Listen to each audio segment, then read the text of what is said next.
Good morning, believers. Good morning, Israel. It's your brother, J.D. Nija. J.D. Nija. Word of Truth channel with J.D. Nija. I am not a bot. I'm a real human. I am not an algorithm. All praises, honor, and glory to the Heavenly Father, the only begotten Son, the Holy Spirit. The three manifestations of the same Godhead.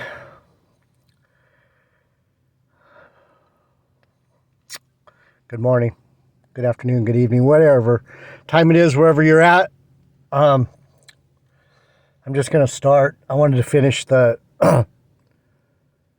story of the Civil War that went down in Shiloh during the time of the judges. This story is so deep and so profound to me and my people. This was a low point for Israel and a very low point for Benjamin. So some of you, if you're new to the channel, you don't know that the Lord had told me years ago, you're one of mine. You're of Benjamin, of Judah.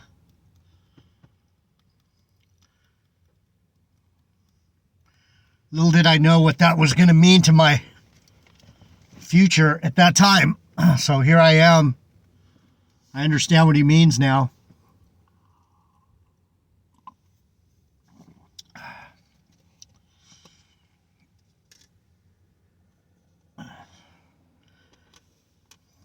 I have a deep connection with tribal Israel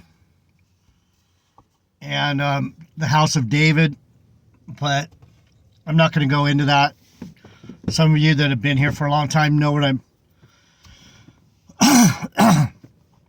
I'm saying, because you've listened to my lessons and you know that I know things that a lot of people don't even care about. But to me, it's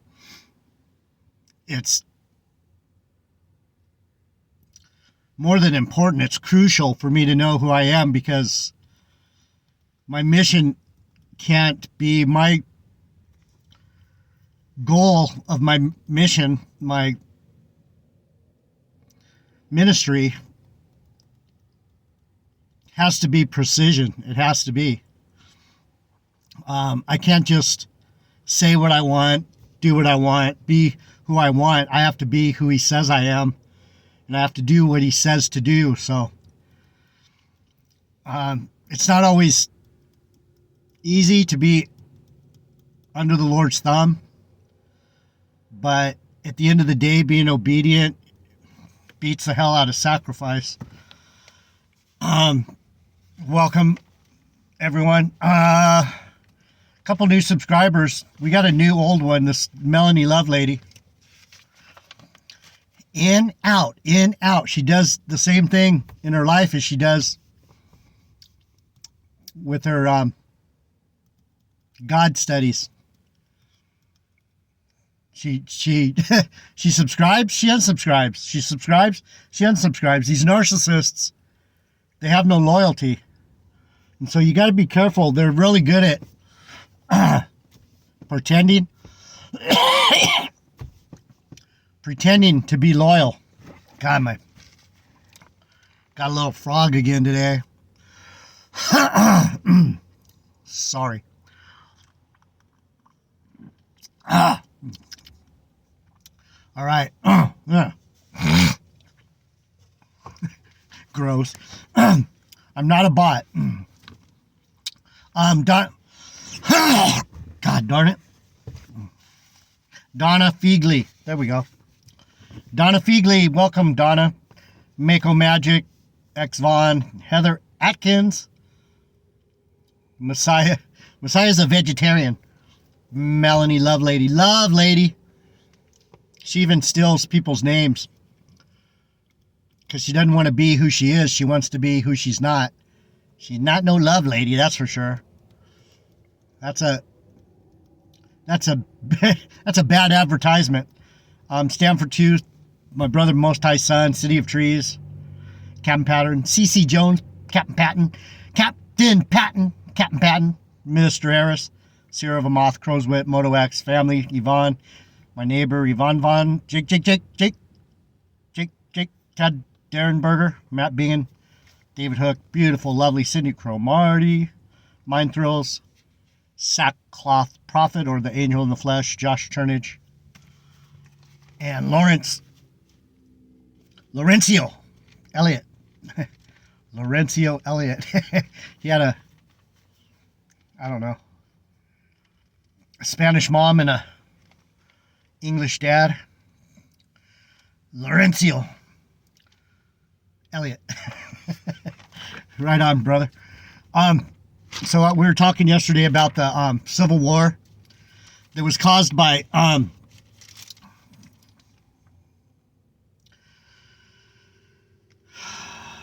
the priest, the whore, and the father. The priest was married to the whore from Bethlehem, Ephrata.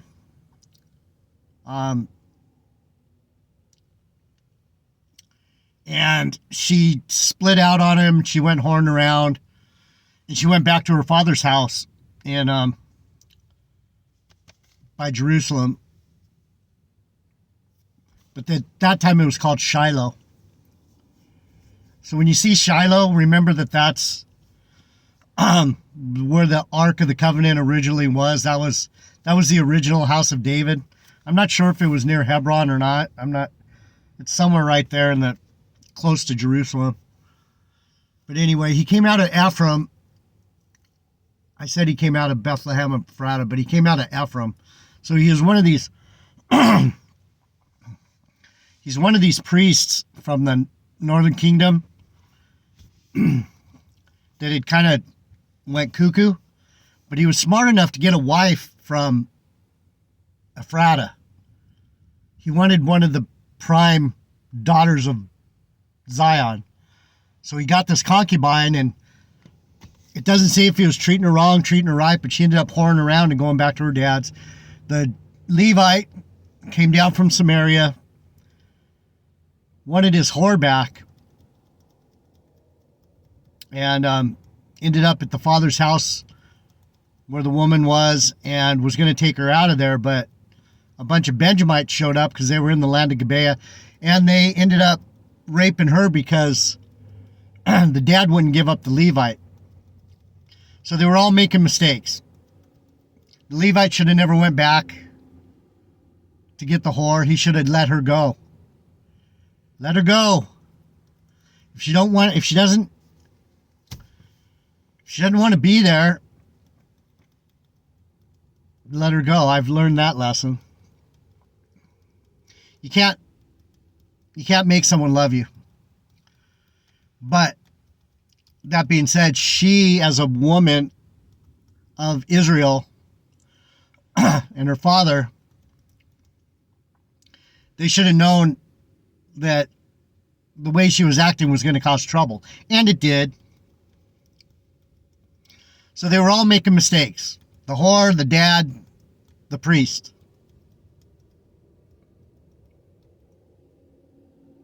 So when you think of whore, slut, bitch, fucking whatever, this one that won't settle down, won't look you in the eyes, won't tell you the truth, won't dig in and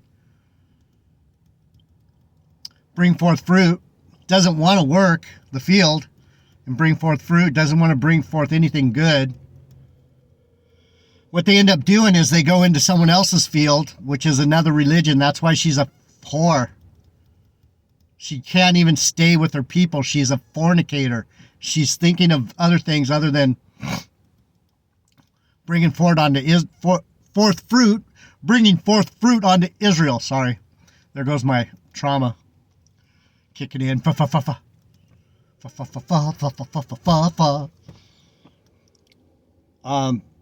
So we're in that part right here, and it gets sticky because these men that come in to rape the Levite end up raping the concubine instead, the whore. And these men, these wicked men were probably sent from the Lord to teach everyone a lesson. And so they fucked her to death. They boned her so hard she died. They destroyed her. Could you imagine being fucked to death? Anyhow, so the priest cut her up in 12 pieces and sent her to the 12 tribes. And this is where we pick up the story. They're trying to figure out, Israel's trying to figure out what to do. It says in Judges. This is in the end of Judges. You can read the story. It's some hard shit, man. This is crazy shit. So when the men of Israel, let me see what they say here. He says, I took my concubine and cut her in pieces and sent her throughout all the country of the inheritance of Israel, for they have committed lewdness and folly in Israel. So anyone who thinks being me is fun, people that want to claim Israel, like a lot of these black Hebrew Israelites and other Ashkenazi people,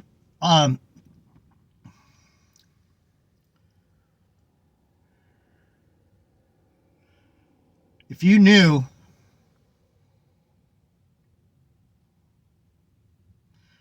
what it was like to know what I know and how beautiful and at the same time painful it is, you'd be glad you were in the church. You'd be glad that you were a Christian, a regular Christian believer. This is a very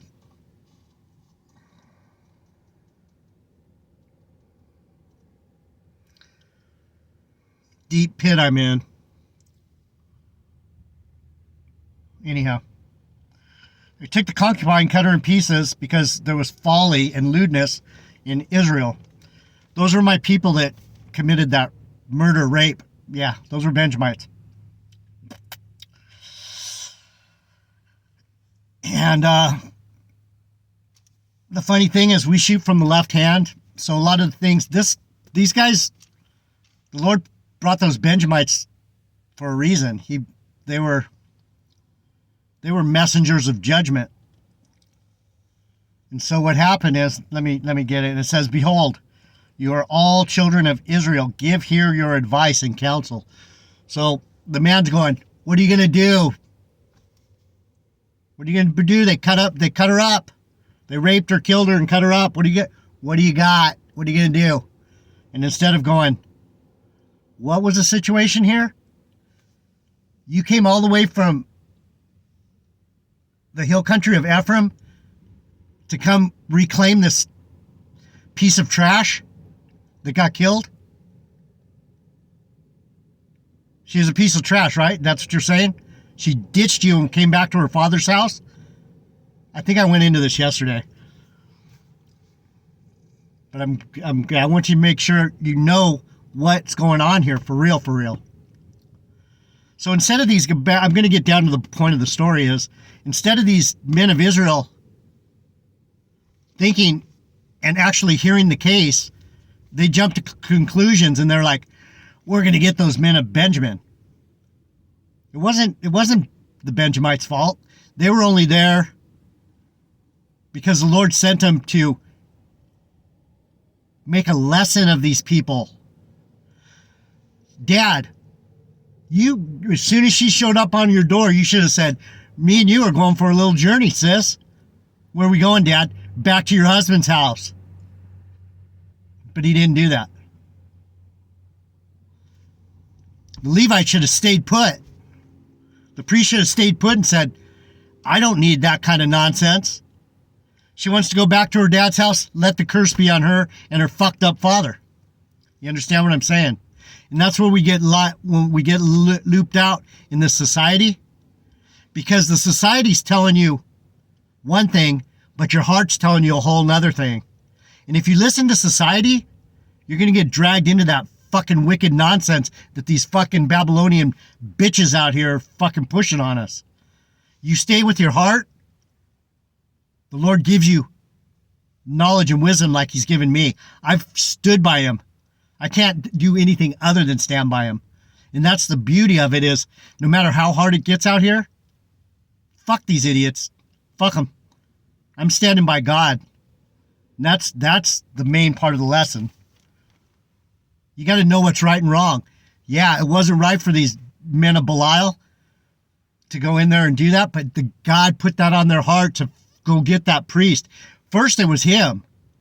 They were after him. They were going to fuck him to death for being such a fucking wink-ass bitch. Simp motherfucker. Anyhow.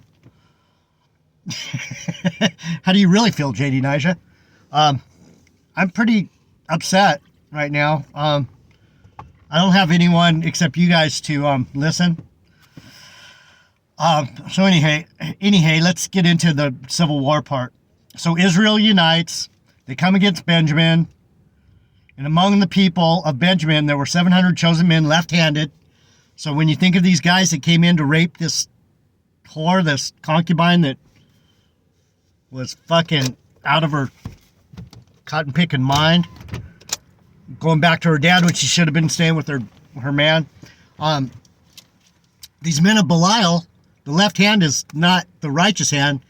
That's the left hand. So Benjamites, as you may know, as I've said before, the reason I am the way I am, because I do what the Lord tells me, whether it's wicked here or not.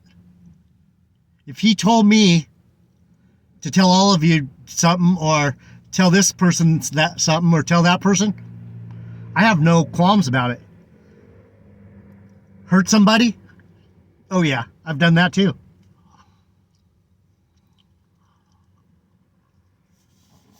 A lot of times he takes care of it for me. I just throw a little, I throw curses, people. You might not like that.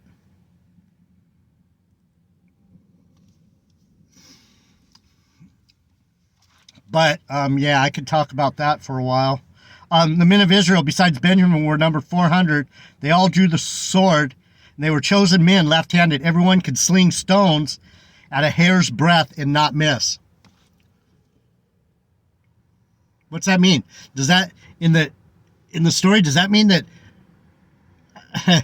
they're good at physical war? Yeah, physical war, but the bigger meaning is I'm a master at spiritual war. Why do you think I just call these guys' names out without even a thought about it? I'm not afraid. I tell you exactly where I'm at. I'm in lot 23, Bolsa Chica State Beach, Huntington Beach, California, 92647 or 8, I don't know. You can find it. The land ends. There's nowhere to run. There's an ocean behind me. So if you got anyone wants to come, I'm right here every day. I saw New Breed, Global Truth, this wank bitch that has like 10,000 subscribers, talking about God, and he's just another one of these fools. He has a globe. We're not on a globe. He's a plant. If you see anyone with a globe, they're probably CIA or mind control. They're not who they say they are. Or whatever they say. I'm not going to mock their stupidity. But anyway, he wouldn't say where he was. I'm not going to say where I am. I'm not going to disclose my location. The location he's at probably doesn't even exist. It's probably AI generated. He can't say it because it doesn't exist. It's like, I can't say where it is because it's an algorithm. Anyhow, I hope you guys can follow. I know I jump around a lot, but I try and there's so much things to say, and these things matter. So the men of Benjamin can fight in the spirit without missing. I don't miss.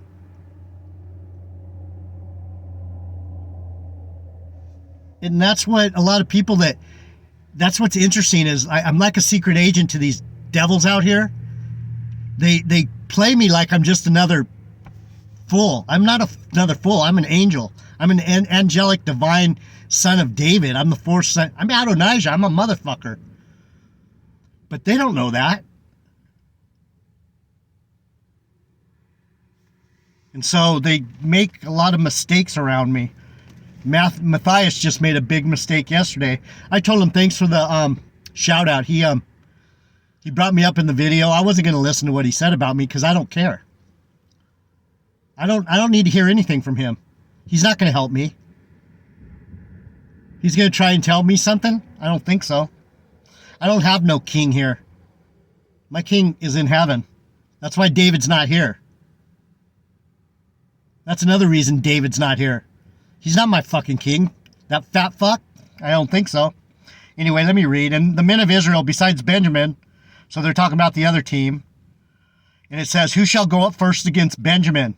And the Lord said, Judah shall go up first. Let me see what I got. Damn, I talk a lot, don't I? Judah. So why am I fighting with these fucking black Hebrew niggerites? Because they claim Judah. They hate me. They know I'm right, and it drives them nuts. They ignore me until I just hit that one stone, hits them right in the fucking nuts. And then they're like, oh. I had both Gabar and Matthias come against me yesterday. Gabar, he didn't have anything good to say. He's just calling me a retard and stuff, saying I can't talk. And yeah, I talk the way I talk, bro. And you talk the way you talk, Gabar. This, that, truth. Anyhow, I'm not going to make fun of him. I'm letting all that shit go. And the children of Israel rose up in the morning and encamped against Gibeah, that's in Benjamin. And the men of Israel went out to battle Benjamin. And the men of Israel put themselves in array against Gibeah. But the children of Benjamin came forth out of Gibeah and destroyed down to the ground. Down to the ground they destroyed them. Of the Israelites that day, 22,000 men. Bam. You guys want to fuck around? Let's play.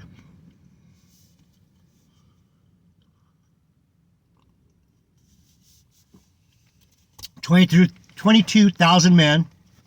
22,000 men destroyed to the ground, down to the ground. And the people, verse 22, Judges 20, and the people, the men of Israel, encouraged themselves and set their battle again in array in the place where they put themselves in array the first day. And the children of Israel went up and wept before the Lord until evening and asked counsel of the Lord, saying, this is that same, some of you that have been here, some of you that are new, I'm going to try and go back on some of this so you understand. See, that's the hardest part about moving forward is if I don't explain some of these things, you're not learning. They go up in the morning, and then they come home in the evening. They go up in the morning, they fight at noon. That's the blessing of Benjamin. We are warlike. We fight in the day. We're children of the light. We're not children of the night. When the sun goes down, I go down. When the sun comes up, I get up. And I fight all day, and then I go down, and then I get up. And it's like a ritual. My life is a ritual to God. I do this every day. I can't not. I will get in deep trouble anyway. Shall we go up against the children of Benjamin, my brother? So they're asking the Lord instead of asking each other, going, this sucks. So they're not only relying on the Lord, but they're not relying on each other at all. And that's what I realized as Adonijah. I tried to take the kingdom from my brother Solomon. I wasn't like talking to my dad and getting Solomon going, I thought I was supposed to be king, man. I'm Adonijah. I'm the next in line. Shouldn't I be king? No, I snuck around behind everyone's back like a fucking bitch. Like a dumb fucking nigga. You think I don't know what that nigga is? I'm one of the biggest there is. That's why I don't have no problem saying it. I recognize those bitches from a mile away because I am one. There's no one bigger asshole in the Bible than me. I admit it. That's why the Lord loves me. He's like, man, Adonijah's really coming clean. Yes, I am. And the children of Israel came near again against the children of Benjamin the second day. And the Lord said, go up against him. And Benjamin went forth against them out of Gibeah the second day and destroyed down to the ground of the children of Israel another 18,000 men, all these who drew the sword. I'll be back. We'll continue with this story. Cliffhanger. Ch.20. We're talking about the civil war in Israel at the end of Judges, just before the kings, the time of the kings. This is what brought forth the kings, because in the next, right after this, it goes into Ruth, and it talks about the kinsman redeemer, and then you get Samuel, and that's when we anoint Saul king, because the people of Israel are like, we can't do it. Anyhow, I'll be right back. Thanks for putting up with me. I love you guys, family. Stay close. This is a blessed place to be. I'm out.